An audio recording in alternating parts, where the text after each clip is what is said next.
Hey everyone, welcome back to my channel. This is Ramja और आज हम करने वाले हैं मैक्रो इकोनॉमिक्स का chapter number 12 that is balance of payment. 6 marks का चैप्टर है। अकेला चैप्टर 6 मार्क्स स्कोर करा देगा, तो हल्के में मत लेना। चलो let's get started. Balance of payment. Balance of payment क्या होता है? बैलेंस ऑफ पेमेंट एक अकाउंटिंग स्टेटमेंट को बोलते हैं। बेसिकली एक स्टेटमेंट को बोलते हैं जो हमें क्या दिखाता है? एक सिस्टमैटिक रिकॉर्ड दिखाता है, एक पूरा का पूरा रिकॉर्ड दिखाता है। किस किस के लिए? इकोनॉमिक ट्रांजैक्शंस का। किसका रिकॉर्ड दिखाता है? इकोनॉमिक ट्रांजैक्शन का, जो एक रेजिडेंट करता है with the rest of the world. किससे करता है? पूरी दुनिया के साथ करता है, एक हमारे यहाँ का रेजिडेंट। ठीक है, अब यहां से दो टर्म सामने आती हैं। First is resident, first term is resident and second term is economic transactions. Economic transactions. Resident कौन होता है? Resident is an individual. Resident वो इंडिविजुअल है विच रिजाइड्स इन आवर कंट्री। वो इंडिविजुअल या वो पर्सन है जो हमारी कंट्री में रिजाइड करता है, रहता है, और जो उसका इकोनॉमिक इंटरेस्ट है, जो इकोनॉमिक इंटरेस्ट है उस बंदे का, वो भी सेम कंट्री में लाई करता है। वो भी सेम कंट्री में लाई करता है। उसे हम बोलते हैं रेजिडेंट ऑफ अ कंट्री। उसे हम क्या बोलते हैं? Resident of a country. और एक होती है इकोनॉमिक ट्रांजैक्शंस। क्या होती है? Economic transactions. इकोनॉमिक ट्रांजैक्शंस वो सारी ट्रांजैक्शंस होती हैं जो हमें हेल्प आउट करती हैं अपनी इकोनॉमी को चलाने में। ठीक है, बेसिकली इकोनॉमिक ट्रांजैक्शंस 4 पार्ट्स में। विजिबल आइटम, एक होती है हमारी इनविजिबल आइटम, इनविजिबल आइटम्स। एक होती है हमारी कैपिटल नेचर की ट्रांसफर्स, कैपिटल आइटम्स। और एक होती है हमारी unilateral transfers, unilateral transfers. Visible items, visible जो हमें दिख सकती हैं, जिन्हें हम छू सकते हैं, टच कर सकते हैं, फील कर सकते हैं, उन्हें हम बोलते हैं विजिबल आइटम्स। विजिबल आइटम्स का मतलब होता है हमारे गुड्स। जो भी गुड्स हम एक्सपोर्ट या इंपोर्ट कर रहे हैं, वो सारे के सारे हमारे किसके अंदर आते हैं? विजिबल आइटम्स के अंदर आते हैं। दूसरा आता है इनविजिबल आइटम्स। इनविजिबल आइटम्स हमारी वो चीजें हैं जिन्हें हम टच नहीं कर सकते, हम उन्हें जस्ट फील कर सकते हैं। फॉर एग्जाम्पल सर्विसेज, वो सारी सर्विसेज जो हम अब्रॉड में दे रहे हैं, वो हमारी किस में आती हैं? दे रहे हैं या वहां से कोई सर्विसेज ले रहे हैं, वो सारी इनविजिबल आइटम्स में आती हैं। For example banking, for example banking, shipping, ये सारी किस में आती हैं? ये हमारी इनविजिबल आइटम्स में आती हैं। विजिबल हमारे गुड्स हो गए, इनविजिबल हमारी सर्विसेज हो गई। ठीक है, इसके बाद आती है हमारी कैपिटल ट्रांसफर्स या कैपिटल आइटम्स। कैपिटल आइटम्स या कैपिटल ट्रांसफर्स वो सारी ट्रांजैक्शंस हैं जिनसे हमारी एसेट्स और लाइबिलिटीज पे फर्क पड़ता है, जिससे हमारी एसेट और लाइबिलिटीज पे फर्क पड़ता है, उन्हें हम बोलते हैं कैपिटल नेचर की ट्रांसफर्स। और लास्ट में आती है हमारी यूनिलेटरल ट्रांजैक्शंस या यूनिलेटरल ट्रांसफर्स। यूनिलेटरल ट्रांसफर्स का दूसरा नाम होता है अनरिक्यूटेड ट्रांसफर्स। अनरिक्यूटेड ट्रांसफर्स ये वो ट्रांजैक्शंस हैं जिनके बदले इन रिटर्न आपको कुछ नहीं मिलता। For example gifts, grants etcetera. Gifts देके वापस बदले में थोड़ी हम लोग कुछ लेते हैं। ठीक है, तो ये कौन सी नेचर की ट्रांसफर्स हो जाती हैं? यूनिलेटरल ट्रांसफर हो जाती हैं। तो यहाँ से हमारी जो डेफिनेशन है वो क्लियर हो रही है कि बैलेंस ऑफ पेमेंट एक अकाउंटिंग स्टेटमेंट होता है जो हमें एक रिकॉर्ड प्रोवाइड करता है किस किस का? इकोनॉमिक ट्रांजैक्शन का, जो एक रेजिडेंट कर रहा है with the rest of the world. अब जो इकोनॉमिक ट्रांजैक्शन हैं वो फर्दर 4 पार्ट्स में डिवाइडेड हैं, विजिबल, इनविजिबल, कैपिटल और यूनिलेटरल। और जो हमारा रेजिडेंट है वो कौन है? वो इंडिविजुअल है जो रिजाइड कर रहा है एक कंट्री में, और उसका जो इकोनॉमिक इंटरेस्ट है वो भी सेम कंट्री में लाई करता है। ठीक, अब हमारा नेक्स्ट टॉपिक आता है structure of balance of payment account. जो बैलेंस ऑफ पेमेंट अकाउंट है वो किस स्ट्रक्चर पे बेस्ड है, वो कैसे बनता है? जो हमारा बैलेंस ऑफ पेमेंट अकाउंट है ये हमारा डबल एंट्री सिस्टम पे बेस्ड है, based on double entry system. Double entry system पे बेस्ड है, जैसे हमारे अकाउंट्स के कॉन्सेप्ट चलते हैं। दो साइड्स होती हैं इसमें, एक होती है हमारी डेबिट साइड और एक होती है हमारी क्रेडिट साइड।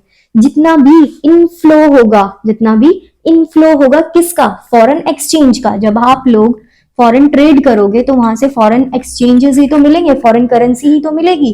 तो जितना भी इनफ्लो होगा फॉरेन एक्सचेंज का या फॉरेन करेंसी का, वो सब आप कहां पे दिखाओगे, क्रेडिट साइड। और जितना भी आपका आउटफ्लो होगा फॉरेन करेंसी का, उसे आप दिखाओगे डेबिट साइड। तो यहां से हमें पता चलता है कि बैलेंस ऑफ पेमेंट एक डबल एंट्री सिस्टम पे बेस्ड होता है। क्रेडिट आइटम्स जो भी हैं वो सब, इनफ्लो वाली आइटम्स जो है वो क्रेडिट में जाती हैं और आउटफ्लो वाली जितनी भी आइटम्स होती हैं वो डेबिट साइड जाती हैं। इसके बाद जो बीओपी है वो बिल्कुल सिमिलर है ट्रायल बैलेंस के। अकाउंट्स में ट्रायल बैलेंस बनाते हैं, ये बिल्कुल सिमिलर है ट्रायल बैलेंस के, ठीक है। लेकिन जो हमारा ट्रायल बैलेंस होता है अकाउंट्स के अंदर, वो हमेशा क्या रहता है, इक्वल रहता है। उसकी जो दोनों साइड्स होती हैं डेबिट और क्रेडिट, वो इक्वल होती हैं। बट इन इकोनॉमिक सेंस जो हमारा बीओपी होता है, नॉट ऑलवेज इक्वल, ये हमेशा इक्वल नहीं रहता, कभी इक्वल होता है कभी नॉट इक्वल होता है, ठीक है। तो जो हमारा बीओपी है वो तीन तरीके से हम लोग दिखा सकते हैं। एक होता है हमारा सरप्लस बीओपी, एक होता है सरप्लस बीओपी, एक होता है हमारा डेफिसिट बीओपी, एक होता है हमारा डेफिसिट बीओपी और एक होता है हमारा बैलेंस्ड बीओपी। इसका मतलब है जो हमारे बीओपी है वो तीन तरीके से सामने आता है, सरप्लस, डेफिसिट और बैलेंस्ड। सरप्लस बीओपी क्या होता है, सरप्लस बीओपी वो होता है, सरप्लस मतलब प्रॉफिट, जब हमारा इनफ्लो ज्यादा होगा आउटफ्लो से। जब हमारा इनफ्लो ऑफ फॉरेन एक्सचेंज ज्यादा होगा आउटफ्लो से, उसे हम उस कंडीशन को बोलेंगे BOP in surplus, BOP in surplus, ठीक। और डेफिसिट बीओपी कह सकते हैं जब हमारा आउटफ्लो ज्यादा होगा, आउटफ्लो ऑफ फॉरेन एक्सचेंज ज्यादा होगा इनफ्लो ऑफ फॉरेन एक्सचेंज से, उसे हम बोलेंगे डेफिसिट बीओपी। और जिस दिन या जिस टाइम पे हमारा inflow of foreign exchange equal आ जाएगा आउटफ्लो ऑफ फॉरेन एक्सचेंज से, वो हमारा कहलाएगा बैलेंस्ड बीओपी। इसे आप डेबिट और क्रेडिट के टर्म्स में भी समझ सकते हो। Inflow means credit item, outflow means debit item. Surplus कब होगा, जब क्रेडिट ज्यादा होगा डेबिट से। डेफिसिट कब होगा, जब डेबिट ज्यादा होगा क्रेडिट से। और बैलेंस्ड कब होगा, जब क्रेडिट इक्वल होगा डेबिट के। तो ये तीन तरीके के कॉन्सेप्ट हैं जो बीओपी में पूछे जा सकते हैं। ये हमारा पूरा का पूरा स्ट्रक्चर हो गया बीओपी का।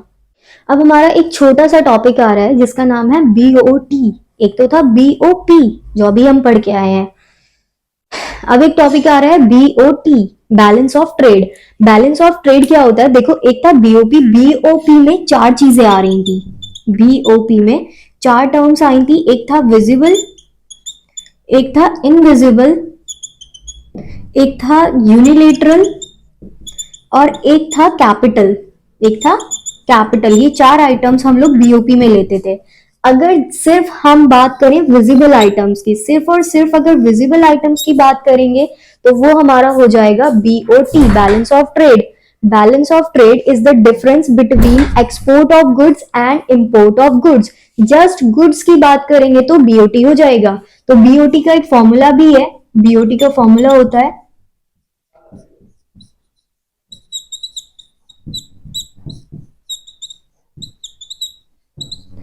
Export minus imports of goods.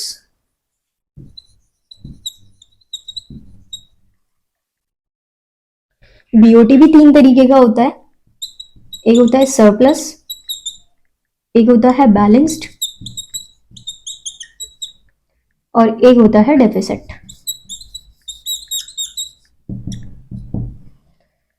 Surplus BOT जब हमारे एक्सपोर्ट ज्यादा होते हैं इंपोर्ट से, बैलेंस बीओपी जब हमारा एक्सपोर्ट इक्वल हो जाएगा इंपोर्ट के, और डेफिसिट कब हो जाएगा, जब हमारे एक्सपोर्ट्स कम है इंपोर्ट से। तो ये था एक छोटा सा कॉन्सेप्ट जिसका नाम है बीओटी। बीओपी और बीओटी का differentiate between at a time exam में पूछा जाता है। बैलेंस ऑफ पेमेंट अकाउंट को फर्दर क्लासिफाई किया है दो पार्ट्स में, that is current account and capital account. Current account and capital account. Current account में वो सारी ट्रांजेक्शन्स आएंगी जो कैपिटल नेचर की नहीं है, ठीक है। जैसे कि फर्स्ट आती है हमारी इसमें विजिबल आइटम्स, सेकेंड आती है हमारी invisible items, invisible items, third आती है हमारी यूनिलेटरल ट्रांसफर्स, और फोर्थ जो थी ना हमारी कैपिटल ट्रांसफर्स, वो आएंगी हमारी कैपिटल अकाउंट में। वो आएंगी हमारी कैपिटल अकाउंट में बिकॉज वो हमारी एसेट्स और लाइबिलिटीज को चेंज करती है या उसमें इफेक्ट दिखाती है। तो 3 ट्रांजेक्शन्स करंट अकाउंट में आती हैं और एक ट्रांजेक्शन हमारी कैपिटल अकाउंट में आती है। करंट अकाउंट में एक और ट्रांजेक्शन्स भी आती है, income to and from abroad के नाम से, income to and from abroad के नाम से। तो टोटल जो ट्रांजेक्शन्स हमारी करंट अकाउंट में दिखाई जाती हैं वो 4 होती हैं और कैपिटल अकाउंट में एक ट्रांजेक्शन दिखाई जाती है। अब जैसे कि बीओटी और बीओपी सरप्लस और डेफिसिट थे, ऐसे ही हमारा करंट अकाउंट भी सरप्लस और डेफिसिट होता है। इसे हम बोलते हैं CAS और एक बोलते हैं CAD। S surplus, current account surplus. Current account surplus कब होगा, जब हमारी क्रेडिट ट्रांजेक्शन्स ज्यादा होंगी, क्रेडिट आइटम ज्यादा होंगी डेबिट से। और डेफिसिट कब होगा, जब हमारी डेबिट आइटम ज्यादा होंगी क्रेडिट से, ठीक है। तो ये है हमारा करंट अकाउंट। करंट अकाउंट में हमारी 4 नेचर की ट्रांजेक्शन्स आ रही थी और कैपिटल अकाउंट में हमारी सिर्फ एक नेचर की ट्रांजेक्शन आ रही है, that is capital transfers. Capital transfer वो सारे ट्रांसफर्स होंगे जिनसे हमारी एसेट्स या फिर लाइबिलिटीज पे फर्क पड़ेगा, जिससे हमारी एसेट्स या फिर लाइबिलिटीज चेंज होंगी, उस नेचर की ट्रांजेक्शन्स को हम बोलेंगे कैपिटल ट्रांसफर्स। अब ऐसे नेचर की ट्रांजेक्शन्स क्या हो सकती हैं, पहला आता है लेंडिंग। लेंडिंग मीन्स लोन देना, लेंडिंग मीन्स लोन देना to and from abroad, to and from abroad. Lending to abroad, आपने बाहर किसी मुल्क को, बाहर किसी देश को क्या दिया है, अगर लोन दिया है, टू अब्रॉड का मतलब है आपके लिए वो क्या बन गई, एसेट। इन फ्यूचर वो पैसा वापस करेंगे ना। और एक है लैंडिंग फ्रॉम अब्रॉड, फ्रॉम वहां से, फ्रॉम का मतलब क्या होता है से, लोन लिया है तो ये आपके ऊपर क्या हो गई, लाइबिलिटी। इन फ्यूचर आपको वो पैसा पे करना पड़ेगा, आप उसके लायबल हो गए। तो पड़ गया ना फर्क एसेट्स पे भी और लाइबिलिटीज पे भी। इसी वजह से landing to and from abroad आपके लिए क्या हो गई, कैपिटल ट्रांजेक्शन हो गई। इसी तरह दूसरी आती है investment. Investment to and from abroad, या तो आपने बाहर पैसा इन्वेस्ट किया है या फिर बाहर से किसी ने आपके यहाँ पैसा इन्वेस्ट किया है, तो ये क्या हो गई, investment to and from abroad. इससे भी हमारी एसेट्स और लाइबिलिटीज पे फर्क पड़ रहा है, इसी वजह से किस नेचर में आती है, कैपिटल ट्रांजेक्शन के नेचर में आती है। और लास्ट आता है हमारा change in foreign exchange reserve. Change in foreign exchange reserve, आपके जो भी फॉरेन एक्सचेंज रिजर्व है उन पे जितना भी चेंज आता है तो उससे आपकी एसेट्स और लाइबिलिटीज पे फर्क पड़ता है, इस वजह से वो भी एक कैपिटल ट्रांजेक्शन में चला जाता है। तो करंट अकाउंट के कंपोनेंट्स ये होते हैं और कैपिटल अकाउंट के कंपोनेंट्स ये होते हैं। अब जिस तरीके से करंट अकाउंट सरप्लस और डेफिसिट था, ऐसे ही कैपिटल अकाउंट भी सरप्लस और डेफिसिट होता है। करंट अकाउंट, कैपिटल अकाउंट भी सरप्लस और डेफिसिट होता है। सेम बात आएगी, सरप्लस कब होगा, जब क्रेडिट ज्यादा होगा, डेबिट कम होगा। डेफिसिट कब होगा, डेफिसिट होगा जब डेबिट आइटम्स ज्यादा होंगी क्रेडिट आइटम से। तो ये हो गया हमारा कैपिटल और करंट अकाउंट कंप्लीट। एक इम्पॉर्टेंट टॉपिक आता है आइटम्स के ऊपर, ऑटोनॉमस आइटम्स और accommodating items. Most important topic है, एट टाइम इसका डिफरेंशिएट एग्जाम में पूछा जाता है। ऑटोनॉमस ट्रांजैक्शंस वो सारी आइटम्स हैं, या ऑटोनॉमस आइटम्स वो सारी आइटम्स हैं जो किसी भी इकोनॉमिक मोटिव के लिए की जा रही हैं, जैसे कि प्रॉफिट मैक्सिमाइजेशन, और accommodating on the other hand वो सारी ट्रांजैक्शंस हैं जो किसी भी डेफिसिट या सरप्लस को कवर करने के लिए की जा रही है। किसी भी डेफिसिट या सरप्लस को कवर करने के लिए की जा रही हैं, जो ऑटोनॉमस ट्रांजैक्शंस में आ रहा है। ठीक है। दूसरी बात, autonomous transactions independent in nature होती हैं। ये किसी के ऊपर डिपेंड नहीं करती। जो अकोमोडेटिंग आइटम्स हैं वो डिपेंडेंट इन नेचर होती हैं, बिकॉज वो होती ही है इसके गैप को कवर करने के लिए। तो जब इसमें गैप आएगा तभी वो ट्रांजैक्शन की जाएंगी, इसी वजह से उन्हें हम क्या बोलते हैं, dependent transactions, depend on accommodating items. Third point आता है, जो ऑटोनॉमस ट्रांजैक्शन है वो दोनों अकाउंट में की जा सकती हैं, both current and capital account.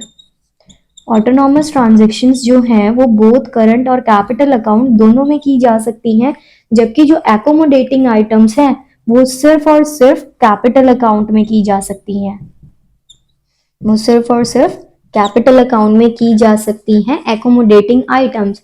और लास्ट पॉइंट आता है, जो ऑटोनॉमस ट्रांजैक्शंस हैं उन्हें हम बोलते हैं अबव द लाइन आइटम्स। दूसरा नाम क्या है इनका, अबव द लाइन आइटम्स। और जो एकोमोडेटिंग है उनका दूसरा नाम है बिलो द लाइन आइटम्स।